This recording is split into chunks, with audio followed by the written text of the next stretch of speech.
Hej! Och välkomna till den här videon.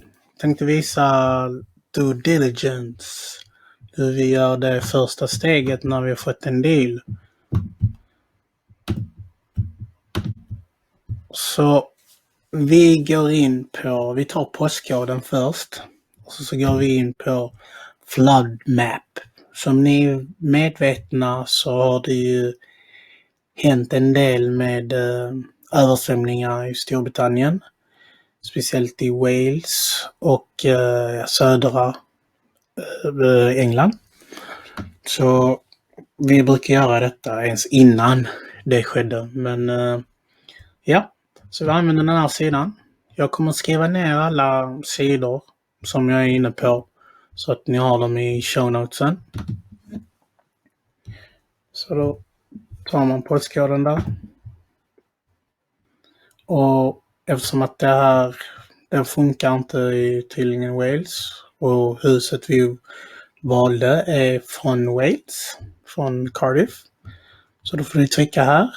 Här är Skottland, Nordirland, och England såklart, och Wales. Trycker du Wales, kommer du på walesiska, tar du på engelska. Evidence data, tar du maps. Long-term flood risk maps. Trycker du där.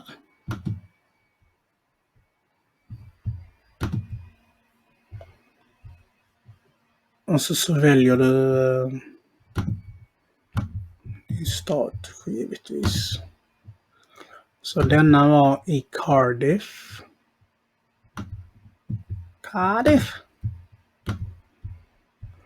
Så det ni bör tänka på är om det är grade 2 så kan ni få problem och få ett bolån. Eller om ni ska sälja den. För när ni ska sälja den måste ni tänka att den som köper den sannolikhet vill lägga ett bolån på den. Om det är grade 1 så är det helt grönt. Då är det helt OK. Grönt menar jag inte här då, utan jag menar att det är helt OK då. 3 så är det stor risk, eller det är risk att du inte kommer att få det. Och att det händer att det kommer översvämningar. Så då är vi här. Trycker vi där lite. Där står det. Så den är okej ju.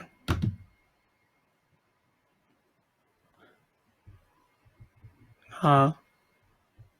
Medan vi tar de som är här runt omkring.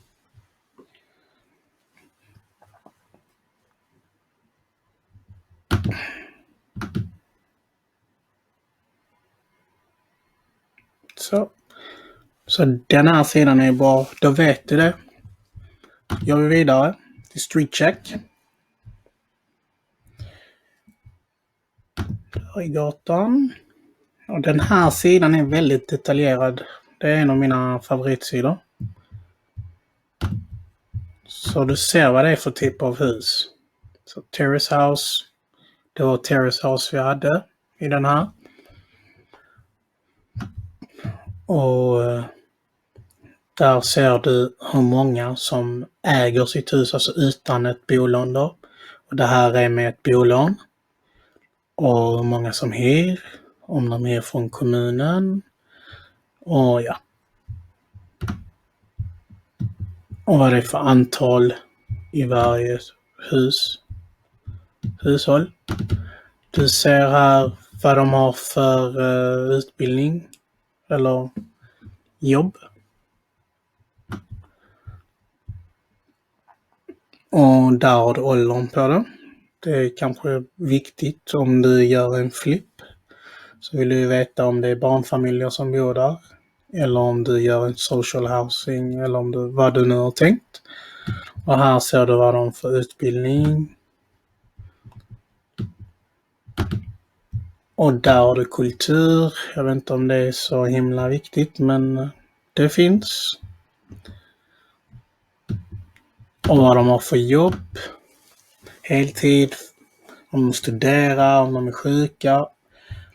Det mesta, med andra ord. Vad för typ av jobb. Brottslighet. Vad som finns i närheten.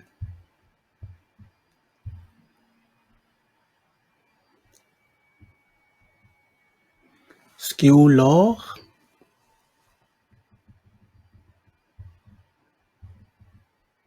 Och sjukhus och andra grejer.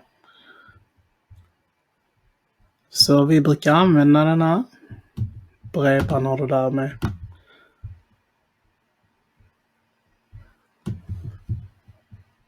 Så då går vi till Check My Street.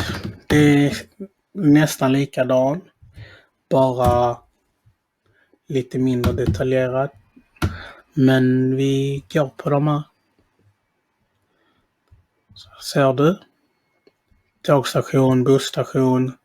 Hur många minuter det tar. Average rent. Men nu är vi i början av april som ni ser. Och hur många hus som har blivit sålda. Första och last sales då dessutom. Så den är bra. Och sen har vi Get That Data. Så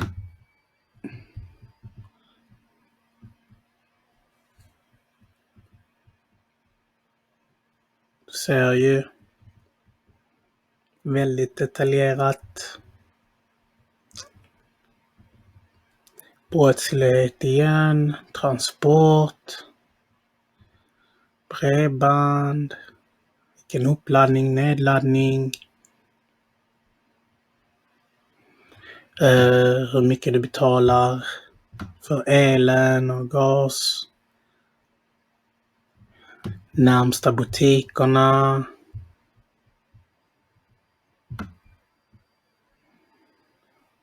Och bolagen eller företag. Skolor igen.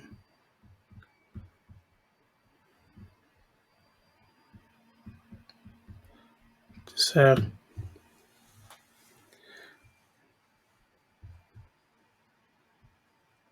Så kan du kolla den länkar till det.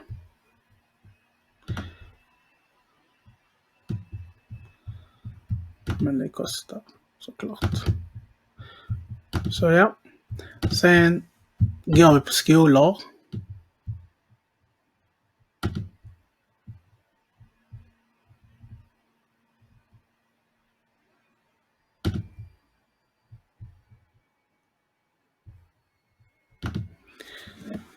Den.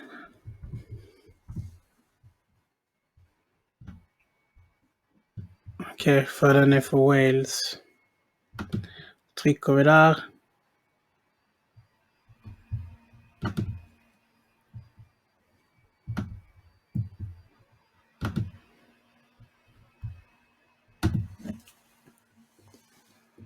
Väljer vi.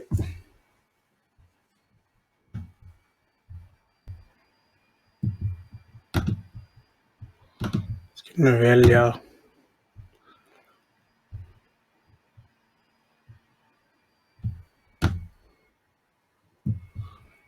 Då väljer du den till exempel.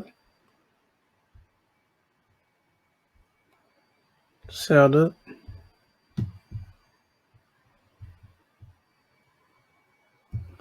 Diverse grejerna. Det är om du har i Wales, vill säga. I England är det så här. Så det är, den här är jättebra. Viktigt om du gör en flip eller buy to let. Så kan du se vad det är för rating, good, outstanding. Och 3 requires improvement. Ja, ni förstår vad jag menar. Sen går vi till Net House Prices.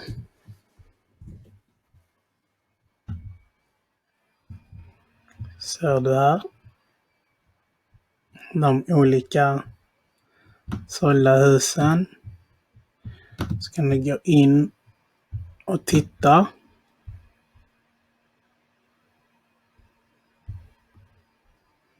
Står lite. Här står det om huset.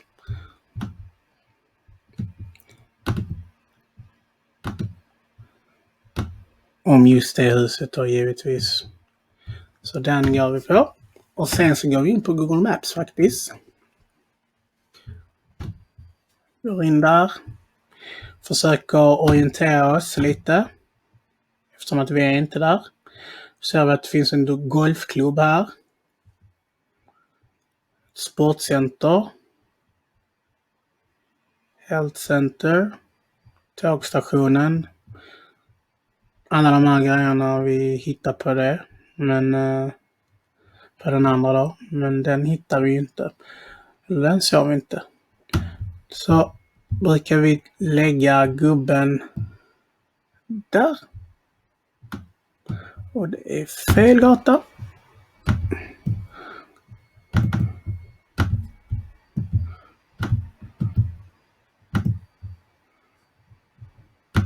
Och lägger vi den där. Så ser vi vad det är för typ av gata. Så är vi rätt fräscha hus. Nackdelen med den här Google kan vara att det beror på när. Där ser det ut 2011 så det är 9 år sedan. Men enligt statistiken så var det rätt bra, men det får du själv avgöra. Men vi brukar titta på det. Sen så går vi in på den här Local House Allowance för att kolla vad kommunen anser är rimlig hyra eller minimum. Så det är en 3 beds. Så då tar vi 97,1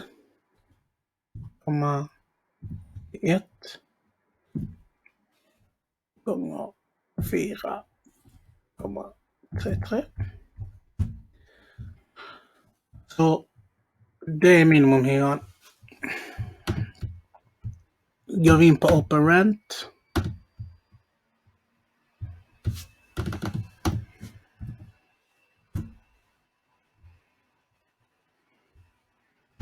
Väljer 3 beds. Update.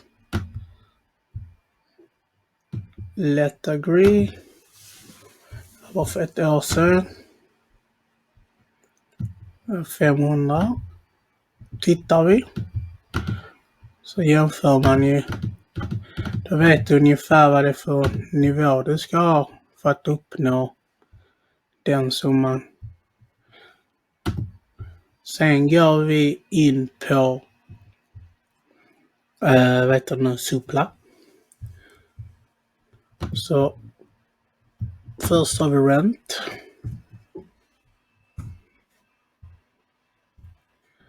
Property type. Houses. Ta bort include share accommodation för att du vill hyra det till ett hus. Eller det beror på vad du vill göra. Men i det här fallet så är det ju tänkt att vi ska hyra ut det till ett hus. Du väljer hur många rum.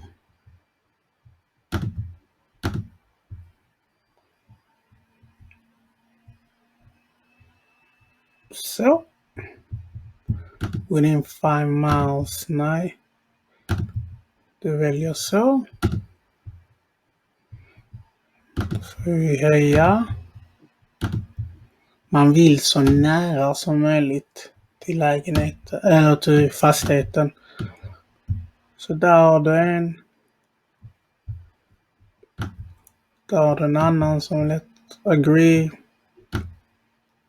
Och det är viktigt att du väljer också let agree. Sen har du spare room. Det är också en uthyrningssida. Här ser du rooms for rent, hur många rum. Problemet är att den här använder man oftast till HMO, men vi brukar ändå använda den. Det är alltid bra att kolla. Och du kan välja här diverse grejerna och hur många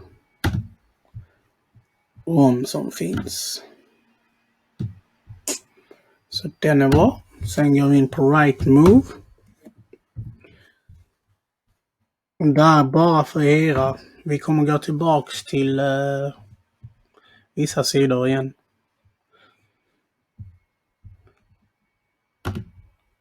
Och 3.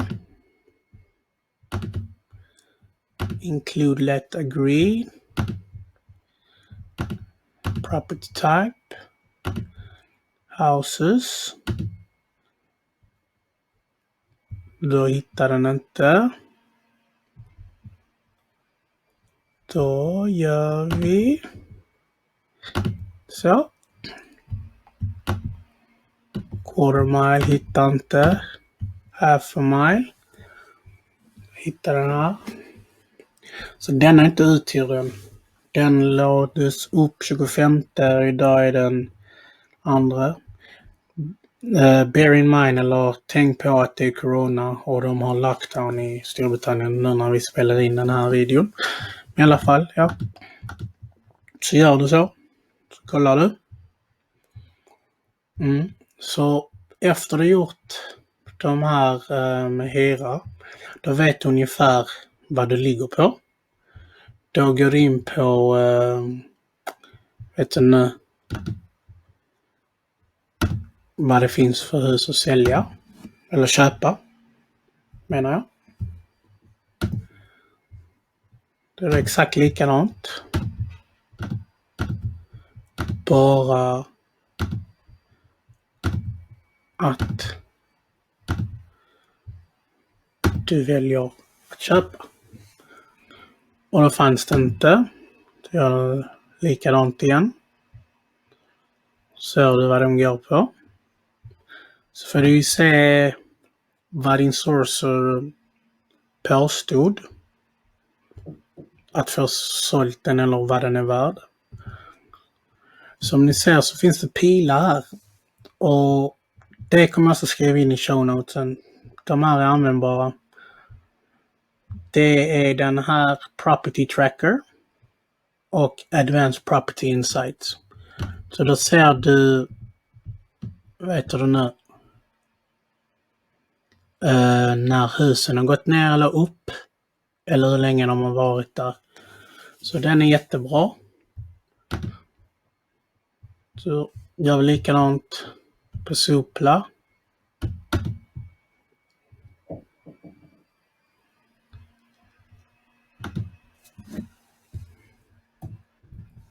Så.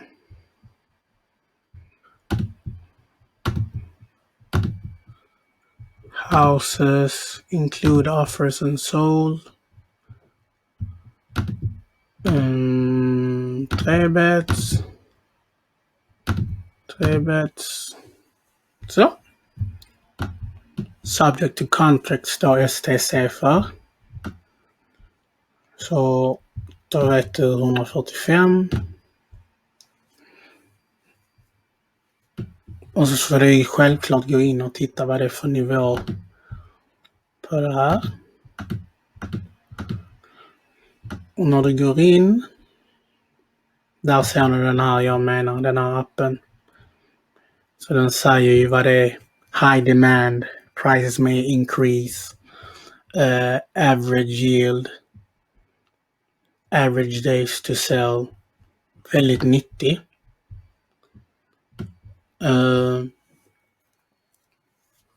Vet du nu?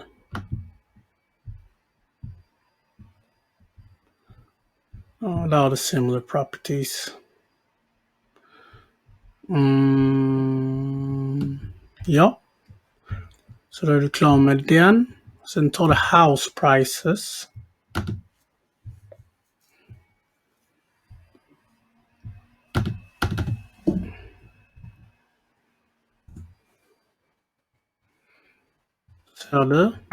Du väljer Terrace House, för det är det vi gör.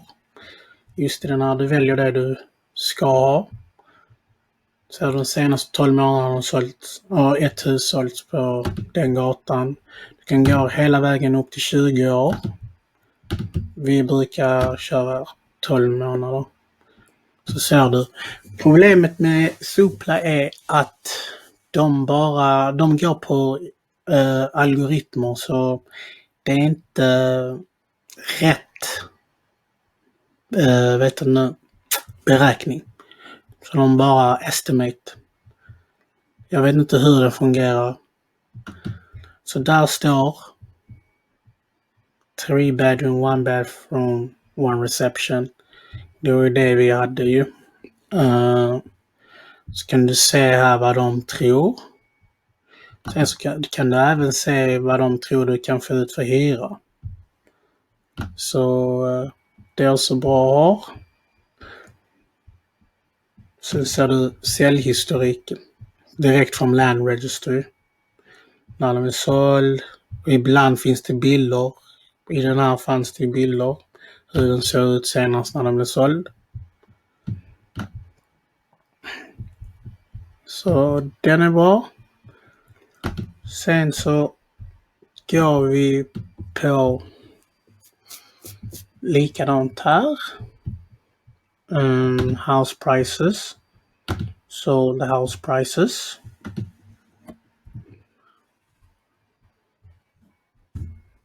Det där. Kommer alla husen upp här. Står det där med. Så du. Så får du lite statistik. Så tar du en quarter mile. Det brukar vi göra. Du väljer vad det är för hus. Du väljer vad det är för freehold, leasehold. Då får du här statistik ungefär. Så kan du jämföra med det där. För du får ju bilder. Så ser du. Efter du gjort allt det här jag har visat nu. Då brukar vi ringa estate agents. Och sen så tar vi det till nästa nivå. Till fas 2 om allt klaffar. Så detta var en liten video där jag visar hur vi gör för att gå vidare. Om ni har mer tips så får ni gärna skicka in det eller skriva det där nere, så kikar jag gärna på det. Jag hoppas att den här videon har varit hjälpsam. Så det är Nanna från Miracle Properties. Don't be stressed, invest.